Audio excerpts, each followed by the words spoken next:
mas nakakagigil? Yung masarap titigan o yung mas mabango pag nilapitan? Feeling ko yung yung mabango. Tama ba ang hula ni Jello? Ito lang, Donna. Bago mo sagutin yan, mabango siya. Ayan, eto na ang sagot mo, Donna. I-reveal na natin. I-reveal na natin. Ngayon. In 3, 2, 1.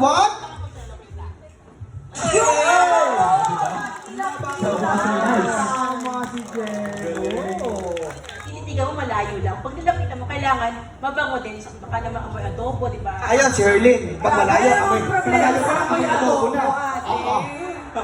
Same kay ate, mabango din. Iba rin talaga kapag may kasama kang, alam mo yung parang okay lang kahit malapit or... Oh, lagi mo na yayakap. Kaya mo yakapin. Sample yung mabango po kasi nakaka-good mood pag mabango po.